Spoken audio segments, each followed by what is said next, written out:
Welcome back to Slack Signal X. Today, anarchy in the kitchen. Picture a steaming vat of vegetable stew bubbling away in a battered steel pot, perched on a makeshift burner. A pack of punks, anarchists, and washed-out radicals hover around, stirring the pot with a wooden plank that may have once been a protest sign. The air smells of garlic, cumin, and dissent. A kid with a mohawk is handing out slices of bread from a trash bag. No one here is making money. There's no brand sponsorship, no tax write-offs, no curated charity gala, just free food cooked from scraps served to the people. And across the street, a group of cops stands with arms crossed, waiting for the inevitable crackdown. Because in America, feeding hungry people is dangerous business. This is food, not bombs. Before we get started, please like, subscribe, don't be a poser. See, it started as an idea in the 1980s. A punk rock answer to a system that lets food rot in dumpsters while pouring billions into weapons of war. But it didn't stay small. It spread like an oil fire, feeding activists, fueling protests, and pissing off the authorities in equal measure. By the 90s, it had become an institution. You couldn't go to a protest without seeing a battered folding table with hand-scrawled banners and a lineup of exhausted punks ladling out lentil stew. In punk houses and squats and city parks, food not bombs became a symbol of defiance. Proof that the system needed hunger to exist, and that a few determined weirdos could subvert it with nothing but a sharpened cart full of bruised tomatoes. But like any good revolution, it came at a cost. This is a story of mass arrests, police beatdowns, and kitchen raids. It's a story about the raw nerve of punk resistance and how the simple act of giving away food turned into an act of war. Chapter 1. The Birth of Food Not Bombs. The year was 1980. Reagan was gearing up to take the White House, and the world was locked in an arms race that felt less like politics and more like a countdown to oblivion. A group of activists in Cambridge, Massachusetts, mostly leftist punks, anti-nuclear protesters, and other assorted troublemakers, wanted to make a point about how grotesquely warped America's priority had become. While the government pumped billions into nuclear weapons, people were dumpster diving behind supermarkets just to get a meal. So they took action. They started collecting food, perfectly good produce, bread, and canned goods that grocery stores tossed out like garbage.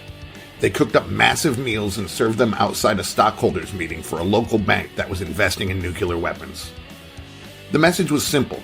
There's enough food for everyone, but capitalism makes sure people starve anyway. That first meal wasn't just an act of kindness. It was a statement, a guerrilla-style act of defiance, turning corporate waste into a weapon against the system. And people got it. The idea spread. Food Not Bombs wasn't a charity. It was a movement, a middle finger to the concept that you needed permission to feed the hungry. Chapter 2. By the late 80s, the movement had caught fire, and punks took it and ran.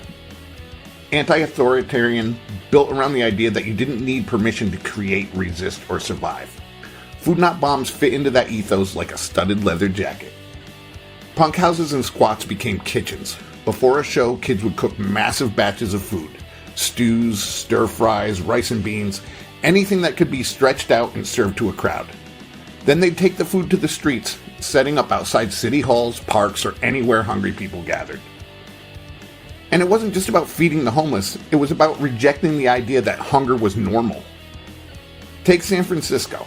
In the late 80s, the city was ground zero for gentrification, sweeping up homeless people like garbage and pretending they didn't exist.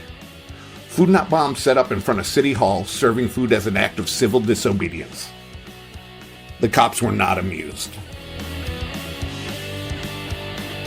Chapter 3. Cops hate free food. If there's one thing that sends a government into a tailspin, it's people solving problems without their permission. San Francisco became a battleground. Police began arresting Food Not Bombs volunteers en masse, claiming they were breaking laws about public food distribution. They weren't handing out poison food. They weren't running some underground racket. They were handing out free soup. But the city wasn't about to let a bunch of gutter punks make them look bad. Between 1988 and 1995, Food Not Bombs volunteers were arrested over 1,000 times in San Francisco alone. The city used health codes, permits, and whatever legal nonsense they could find to justify the crackdown. The message was clear. It's not about food safety, it's about control. One infamous case involved Keith McHenry, one of the original founders of Food Not Bombs. Over the years, he was arrested nearly 100 times just for handing out food. Cops raided kitchens, confiscated supplies, and threw volunteers in jail. And here's the kicker. Every time Food Not Bombs got shut down, it came back bigger. The arrests became free publicity, newspapers ran headlines, people who had never thought twice about hunger started paying attention, and suddenly, Food Not Bombs wasn't just about feeding people, it was about fighting back. Chapter 4. Seattle. By the late 90s, Food Not Bombs had become a staple at every major protest. If there was an anti-corporate demonstration, an environmental action, or a labor strike, you could bet there'd be a battered table with free food somewhere in the middle of it. And then came Seattle, 1999. The World Trade Organization was holding a massive meeting, and activists from all over the world descended on the city to shut it down. It was one of the largest anti-globalization protests in history.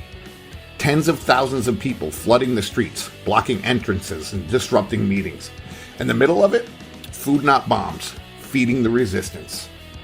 While riot cops fired tear gas and flashbangs, volunteers were in the chaos serving up rice and beans. Because you can't fight if you're starving, and if history has taught us anything, it's that hunger is one of the most effective weapons of control. Food Not Bombs understood that, and by the 2000s, they weren't just feeding protesters. They were feeding people after hurricanes, earthquakes, after disasters where governments left people to fend for themselves. Chapter 5. The revolution is still hungry. Food Not Bombs never died. Even today, in cities all over the world, you can still find them. They're still gathering, still cooking, still setting up in public spaces, ladling out meals for free. And in many places, the police are still trying to stop them. Because in a world where profit is king, nothing is more radical than giving something away for free. Food Not Bombs prove that you don't need a nonprofit or grant or a government program to take care of each other. You just need a pot, a burner, and the guts to do it anyway. The revolution was never about bullets. It was about bread, and it's still being served. Hot, cheap, and defiant as hell. Thanks again. This has been Slack Signal X.